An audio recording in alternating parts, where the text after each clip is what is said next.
ഒരാൾ നിങ്ങളോട് ഭയങ്കരമായിട്ട് ദേഷ്യപ്പെടുകയാണ്. അത് മേ ബി നിങ്ങളുടെ ഫാമിലി മെമ്പേഴ്സ് ആരെങ്കിലും ആവാം, അല്ലെങ്കിൽ നിങ്ങളുടെ ഫ്രണ്ട്സ് ആവാം, അല്ലെങ്കിൽ നിങ്ങളുടെ ടീച്ചേഴ്സോ ആര് വേണമെങ്കിലും ആവാം. ഇത്തരത്തിലുള്ള ഒരു സിറ്റുവേഷനിൽ നിങ്ങൾ എങ്ങനെയാണ് ഇതിനെ ഹാൻഡിൽ ചെയ്യേണ്ടതെന്ന് പറഞ്ഞു തരാം.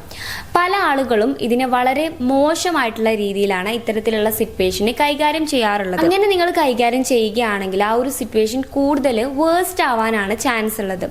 സോ ഇങ്ങനെ ഒരു സിറ്റുവേഷൻ ഉണ്ടാകുമ്പോൾ നിങ്ങൾ ആദ്യം ചെയ്യേണ്ടത്, ആ ഒരു പേഴ്സൺ നിങ്ങളോട് ദേഷ്യപ്പെട്ട് സംസാരിക്കുകയാണെങ്കിൽ നിങ്ങൾ ഒരിക്കലും തിരിച്ച് അതേ ഇന്റൻസിറ്റിയിൽ ദേഷ്യപ്പെടാണ്ടിരിക്കുക.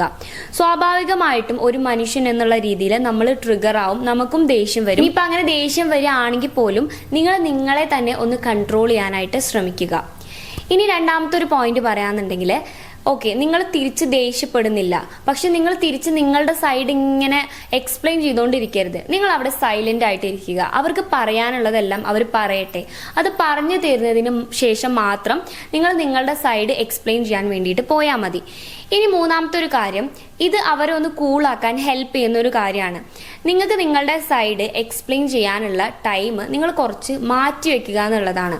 അതായത് അവരൊന്ന് കൂളായി അവരവരുടെ സംസാരം നിർത്തി അവരെവിടെയെങ്കിലും പോയി ഒന്ന് സമാധാനമായിട്ട് ഇരുന്നിട്ട് അവർ ഈ ഒരു ദേഷ്യത്തിൽ നിന്നും ഈ ഒരു പ്രശ്നങ്ങളിൽ നിന്നൊക്കെ പുറത്തു വന്നതിന് ശേഷം നിങ്ങൾ നിങ്ങളുടെ സൈഡ് അവർക്ക് പറഞ്ഞു കൊടുക്കുകയാണെങ്കിൽ അവർക്ക് വളരെ ക്ലിയർ ആയിട്ട് നിങ്ങളുടെ സൈഡ് എന്തായിരുന്നു എന്ന് മനസ്സിലാക്കാനും അതുപോലെ തന്നെ നിങ്ങളോട് ദേഷ്യപ്പെട്ടതിൻ്റെ പേരിൽ അവർക്കൊരു റിഗ്രറ്റ് ഉണ്ടാവുകയും ചെയ്യും.